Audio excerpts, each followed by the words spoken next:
Donc la question qui a été posée, c'était de savoir comment, avec tout ça, on allait réussir à la certification des internes de médecine générale, du DES de médecine générale.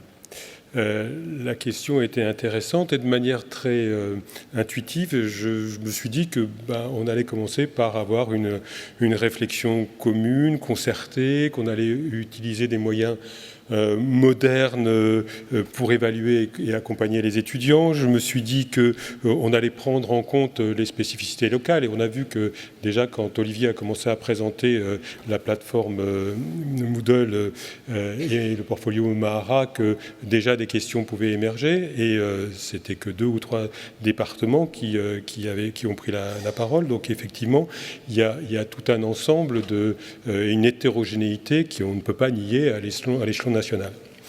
Réussir la certification, encore de manière très intuitive, c'est poursuivre un travail qui a déjà été mis en œuvre dans les départements et c'est mettre en commun sûrement et mutualiser. La loi déjà, avec la réforme du 3e cycle, prévoit l'évaluation de la phase d'approfondissement et en vue de sa validation, il s'appuie sur la validation, s'appuie sur le niveau de compétence à acquérir pour la discipline concernée.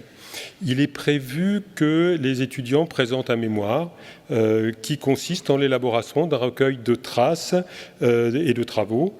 Et cette obligation suppose l'existence d'un outil spécifique qui est d'ailleurs décrit dans ses grandes lignes dans l'article 14 du décret du 12 avril 2017.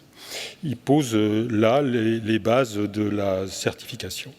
Le portfolio est annexé au contrat de formation et quand on reprend le texte, on voit que dans ces grandes lignes, il décrit un outil de certification en insistant sur les étapes de collection, de sélection, de présentation des traces qui sont développées par les étudiants et qui dessinent également une perspective et un schéma de certification.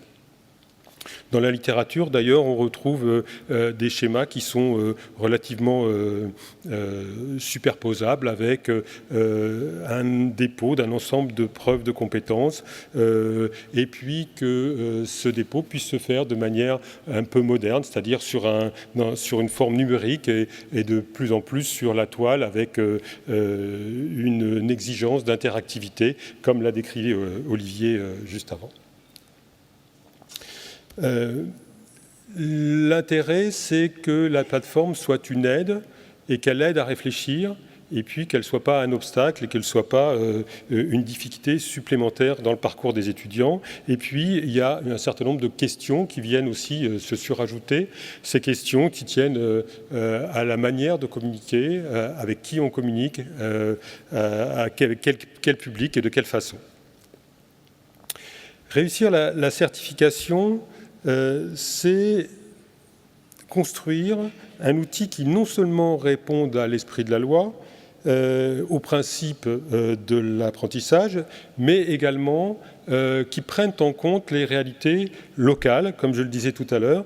Et quand on regarde dans le détail, on s'aperçoit que réussir cette certification, c'est prendre en compte un tableau avec des multiples entrées qui s'intéresse aux acteurs qui sont concernés, qui s'intéressent aux besoins, aux spécificités locales, parce qu'il y a des départements, là j'entendais Marseille tout à l'heure, où effectivement il y a de nombreux étudiants, à Lille pareil, il y a des endroits où il y a plus ou moins d'enseignants nommés, etc. Et donc toutes ces spécificités-là sont à prendre en compte.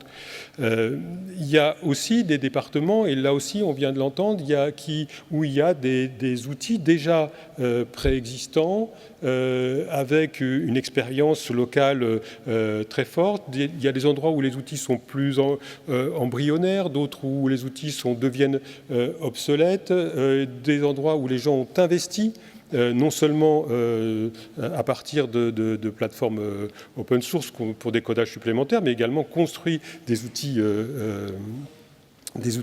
spécifiques, et c'est difficile aujourd'hui de ne pas prendre ça en compte en se disant qu'on allait tous basculer comme ça, comme un seul homme, du jour au lendemain sur une plateforme nationale. Réussir la certification, c'est placer, comme on le fait tous dans tous les départements, l'étudiant au cœur de la procédure et de nos préoccupations.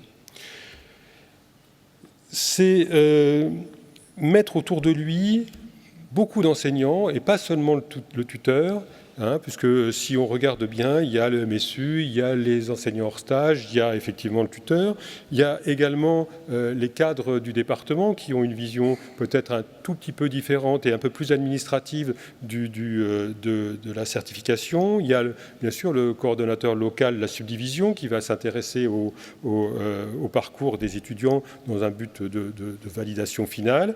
Il y a bien sûr le directeur de thèse, on parlait tout à l'heure de la thèse qui était dans le portfolio ou un élément de la validation du DES.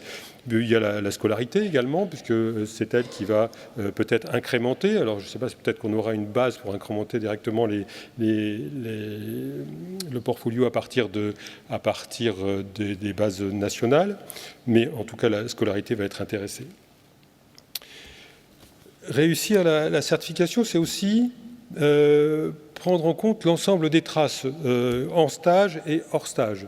Là aussi, je pense qu'il y a une hétérogénéité à l'échelon national. Tout le monde n'utilise pas les mêmes outils et les mêmes traces, ne recueille pas les mêmes traces.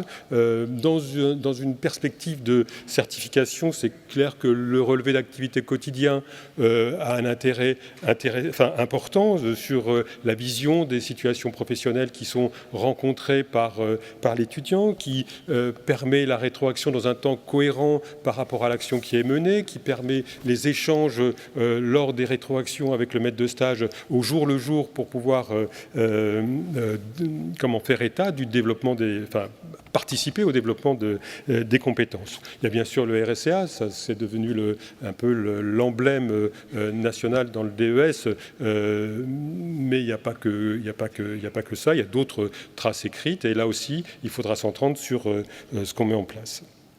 Et puis, par rapport à, dans le cadre de notre discipline, il y a des référentiels et on les a intégrés et on ne se rend pas bien compte de l'ampleur des référentiels qu'on a. Il y a le référentiel métier, il y a le référentiel compétences, il y a 100 descripteurs, presque 400 indicateurs, il y a des familles de situations, il y a des sous-familles de situations, donc ça fait un ensemble de combinaisons possibles qui est important, et sans un outil qui soit performant et adapté, ce sera difficile de pouvoir aboutir à une certification correcte. Tout cela dit, et au-delà du cadre légal et de manière très pragmatique, on voit bien que l'utilisation d'un outil commun pour des cohortes qui sont importantes, puisque notre DS concerne à peu près la moitié des étudiants en médecine de France, on voit bien que cet outil peut représenter un outil d'harmonisation, un cadre qui puisse fixer un cadre pédagogique et même constituer une vitrine pédagogique éventuellement. On voit bien aussi qu'il y a une étape d'évolution nécessaire et que tout ne se fera pas de façon brutale. Il y a une adaptation progressive à envisager et que cette adaptation progressive puisse être profiter à tous les DMG à partir de bases qui soient mises à disposition à partir de l'UNES. Le travail d'échange, Olivier l'a dit, il a commencé il y a déjà 2 ans, où là j'ai vu que Vincent était rentré, donc j'ai essayé de traduire story mapping en cartographie de l'histoire. Je ne suis pas sûr que c'était vraiment la traduction idéale.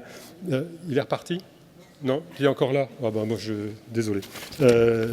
Et donc le travail, il avait commencé il y a 2 ans par un échange avec Grégory Mathès, qui est un des ingénieurs de l'UNES, et on s'était dit qu'on allait construire un cahier des charges qui nous soit spécifique. Alors on avait été bien aidé parce qu'on avait utilisé le travail qui avait été réalisé par Laurence Compagnon et le secteur pédagogie du CNGE, qui était une ronde Delphi où on avait établi avec 3 tours qu'est-ce que les départements de médecine générale en France auraient aimé trouver dans le portfolio. À partir de ce travail-là, eh ben, on a essayé d'élaborer